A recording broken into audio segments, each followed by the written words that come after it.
চা বসিয়েই মজাদার এই বিস্কিটটা বানিয়ে নিতে পারবেন। 10 মিনিটেই হয়ে যাবে মজাদার বিস্কিট। ঘরে আটা থাকলে এক্ষুনি বানিয়ে নিন এই মজাদার বিস্কিট।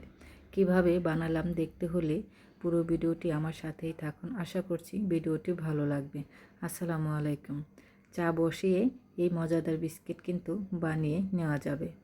ছোট থেকে বড় সবাই পছন্দ করবে মজাদার বিস্কিট। দেখতেও লোভনীয়, খেতেও কিন্তু দারুণ হয়েছে। প্রথমে আমি নিয়ে নিলাম 1 কাপ আটা, তারপর নিয়ে নিয়েছি হাফ কাপ সুজি, তেল, স্বাদ মতন লবণ, তারপর দিয়ে দিলাম 2 টেবিল চামচ চিনি। এখানে সাদা চিনিও দিতে পারেন, লাল চিনিও দিতে পারেন।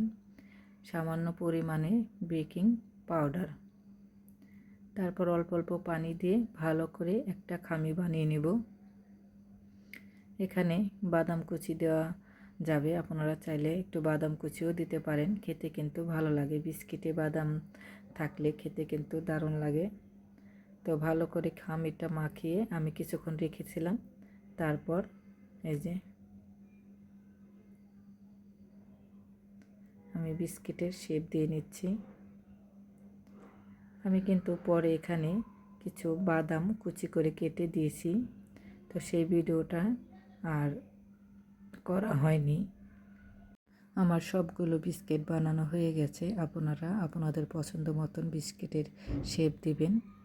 এই বিস্কিটটা বানাতে খুবই সহজ আর অল্প সময় হয়ে যায়। সবগুলো বিস্কিট দিয়ে চুলার আঁচটা মিডিয়াম টু লোতে রেখে ভাজবো, ভেতরে যেন কাঁচা না থাকে। চুলার আঁচটা লোতে রেখেই ভাজবো। আর যদি বাড়িয়ে দিই তাহলে দেখা গেছে উপরে তাড়াতাড়ি হয়ে যাবে, ভিতরে কাঁচা থাকবে। আমি আস্তে আস্তে করে উল্টাই দিচ্ছি। চুলার আঁচটা লোতে রেখে আস্তে আস্তে ভাজতে হবে আর উল্টাতে হবে, চারোপাশ যেন ভালোভাবে হয়ে যায়, ভিতরে যেন কাঁচা না থাকে। খুব সুন্দর একটা কালার আসছে। এখন আমি উঠিয়ে নেব। আর ভিতরটাও হয়ে গেছে আশা করি। সবগুলো বিস্কিট আমি উঠাই নিচ্ছি।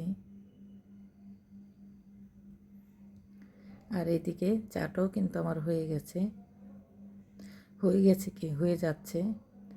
বললাম না, চা বসেই বিস্কিট কিন্তু বানানো যায়।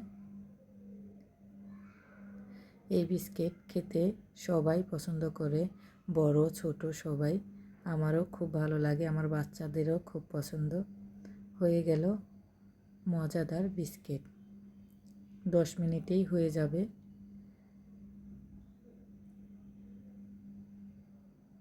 ভিডিওটি যদি ভালো লাগে লাইক কমেন্ট করবেন, শেয়ার করবেন, ফেসবুক পেজটা ফলো দেবেন। আর আমার ইউটিউব চ্যানেলটা যারা দেখতেছেন প্লিজ আমার ইউটিউব চ্যানেলটা সবাই সাবস্ক্রাইব করবেন। আমার রেসিপিগুলো কেমন লাগে অবশ্যই কমেন্টে জানাবেন। যদি ভুল ত্রুটি হয়ে থাকে অবশ্যই ক্ষমা দৃষ্টিতে দেখবেন। উপরটা মচমচে হয়েছে, গরম অবস্থায় দেখে এমন লাগছে। একটু ঠান্ডা হলেই বিস্কিট কিন্তু আরও মচমচে হবে। তো সবাই ভালো থাকবেন। আল্লাহ হাফিজ।